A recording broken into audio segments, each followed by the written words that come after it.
তাদের জানা যারা আমার গৌর হরি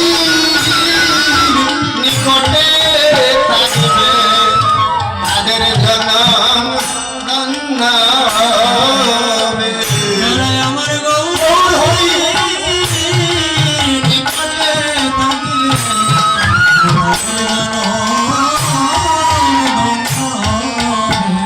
যারা আমার গৌর হরি নিকটে থাকবে তাদের জনম ধন্য হবে। যারা আমার গৌর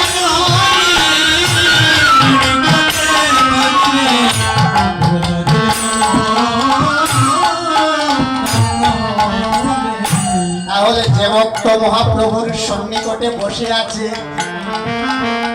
আর জীবন কানা ধন্য হয়ে গেল, মানব জনম ধন্য হলো। কেন ধন্য হলো? ভগবানের কাছে বসে আছে, তাকে বলা হয়েছে অধিবাস, নিকটে বাস।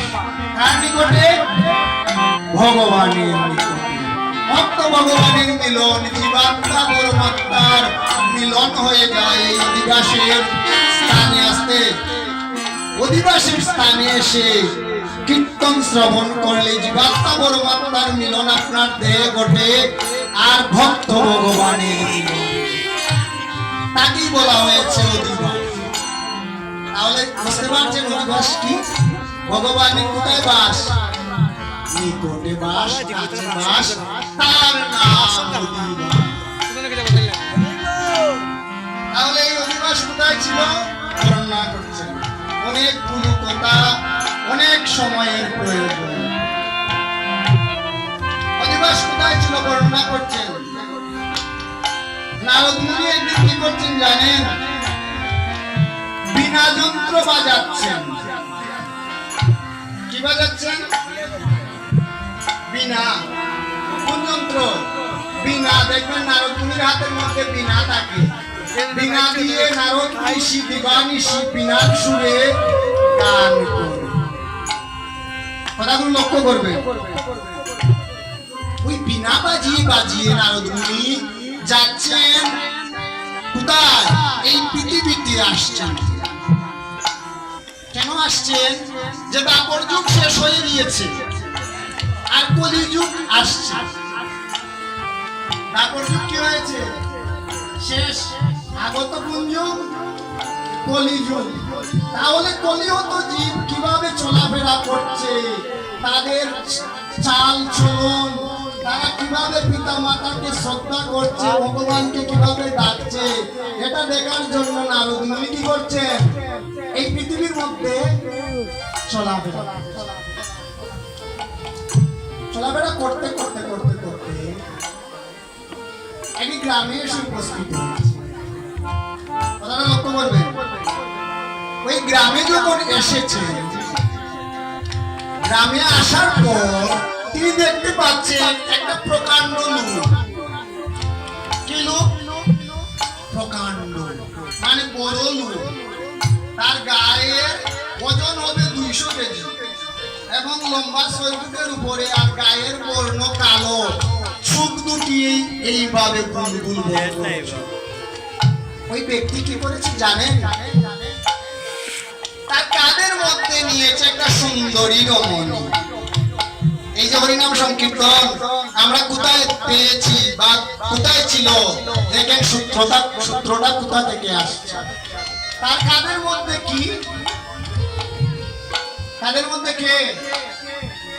একটা সুন্দরী রমণী, মানে তার স্ত্রী। আর ডান হাত দিয়ে একজন বৃদ্ধ রমণীর চুলমুটিতে ধরেছে। কাঁধের মধ্যে সুন্দরী রমণী আর ডান হাত দিয়ে একজন বৃদ্ধ লোক, নারী, বয়স 80-র উপর হবে, তার চুলের মুঠি এইভাবে ধরেছে। ধরে মারতে মারতে সে নিয়ে যাচ্ছে।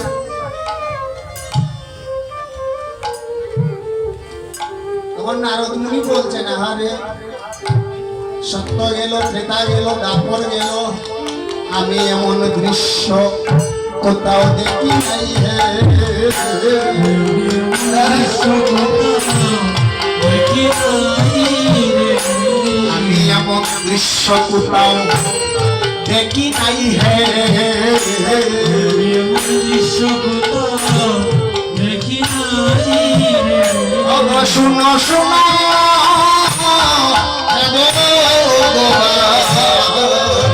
এমন দৃশ্য কোথাও দেখি নাই হে শোনো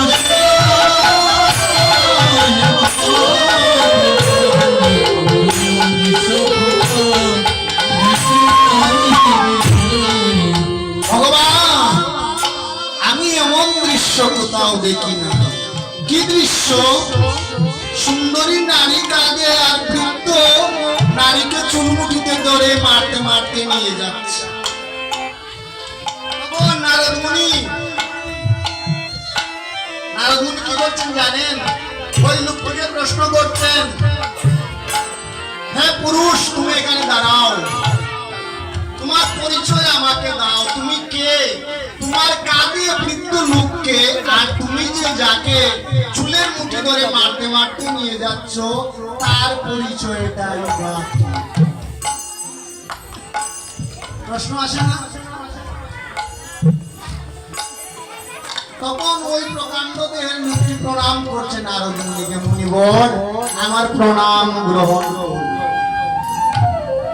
আমাকে আপনি চিনতে পারছেন না না আমি তো তোমাকে চিনতে পারছি না কে তুমি তোমার এত সাহস তুমি বৃদ্ধ মহিলাকে মারছো আর সুন্দরী রমণী তোমার কাঁধে তোমার পরিচয় দাও যদি না দাও তাহলে আমি তোমাকে ব্রহ্মশাপ পেশাপান্বিত করব তখন ওই ব্যক্তি বলছে মনিবর আমাকে শাপ দিবেন না আমার কাঁধে কে আছে জানেন আমার কাঁধে আছেন আমি যাকে বিয়ে করেছি আমার সুন্দরী সহধর্মিনী সুন্দরী স্ত্রীকে আমি আমার কাঁধে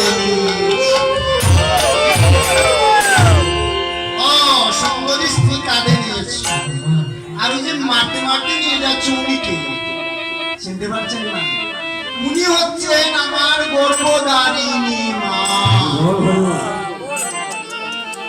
10 মাস 10 দিন যিনি আমাকে গর্ভে ধারণ করেছেন ওই গর্ভধারিণী মাকে আমি মারতে মারতে নিয়ে যাচ্ছে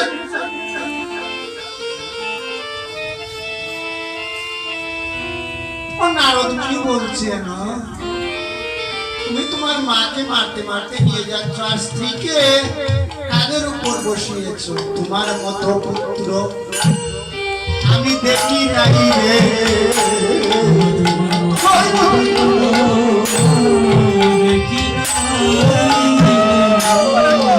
তোমার মতো পুত্র দেখি নাই রে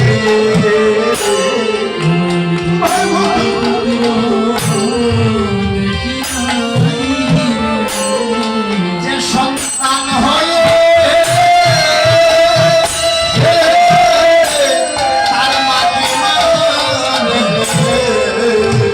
তোমার মতো পুত্র আমি দেখি নাই রে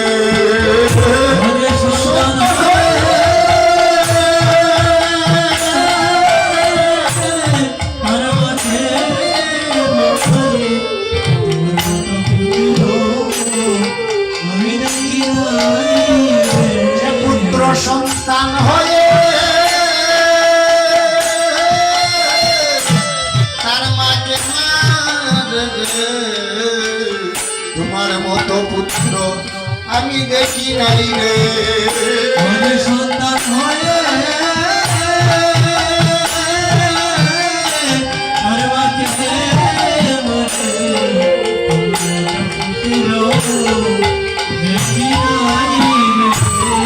তোমার মতো পুত্র আমি দেখি না তুমি সন্তান হয়ে তোমার মাকে মারছো জানো না কি জানবো বলিব এই যে তোমার মাকে মারছো আগাতে আগাতে তোমার মা কাঁদছে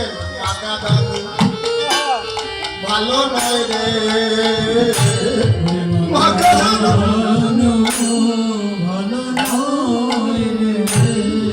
মা মাকারানু ভালো নয় রে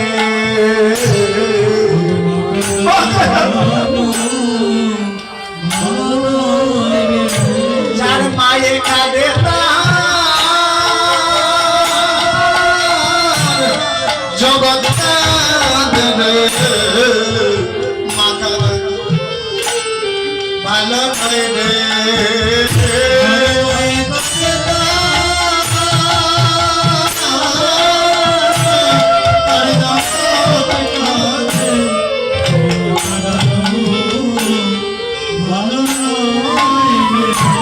যার মায়ের কাঁদে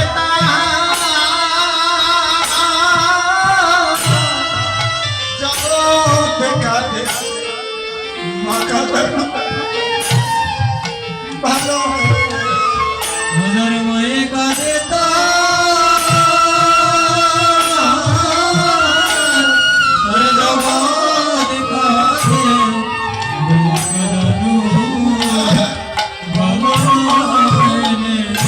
যে মাকে কাঁদায়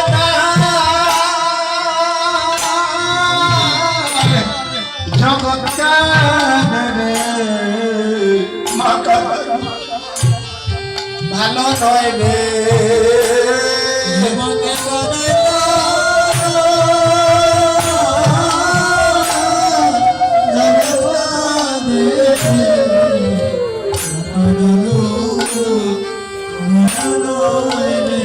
আজ তোমাকে আমি ব্রহ্মশাপ মুনিবর আপনি আমাকে ব্রহ্মশাপ দিতে পারেন না কেন জানেন না কলিযুগে 3 পাত অধর্ম আর 1 পাত ধর্ম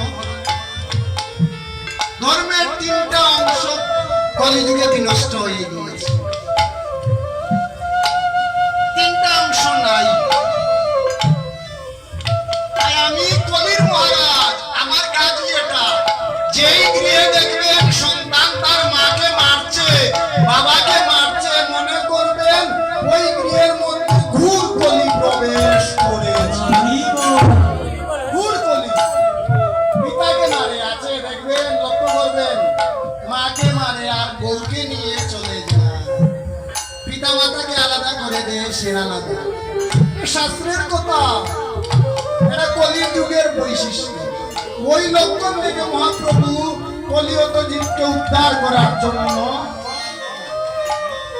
তিনি এসেছিলেন কলিয়ত জীব পিতা কি জিনিস জানে না মাতা কি জিনিস জানে না সেই তত্ত্ব শিখানোর জন্য কলিয়ত জীবকে কলিজীবের বাপ গিয়ে উদয় হয়েছে তাই কলির মহারাজ যখন বলছেন যে আমি কলির মহারাজ আমাকে শাপ দিবেন না এই ভার পৃথিবীর উপর যে অত্যাচার হচ্ছে এই অত্যাচার যদি আপনি লাঘব করতে চান তাহলে আপনি গোলক বিহারীর কাছে যান উনি দাপর লীলা শেষ করে গোলক ধামে বসে আছেন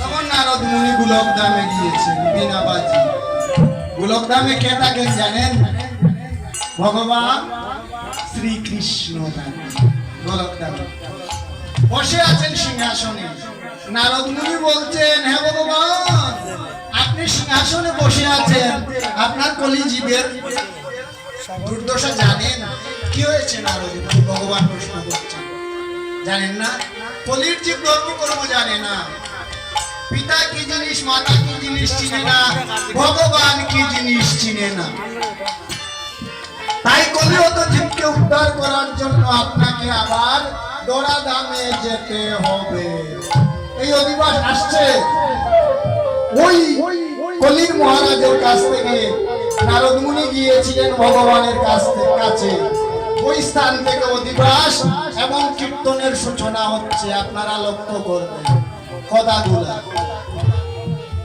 এই কথাগুলা সচরাচর পাওয়া যায় না যারা সদ্গুরুর নিকট থেকে ভাগবতীয় কথা শিক্ষা গ্রহণ করে তাদের কাছে পাবেন কিভাবে আসছে কীর্তনটা তখন নারদ মুনিকে ভগবান বলছেন দেবর্ষি আমার তো যাওয়ার সময় হয়নি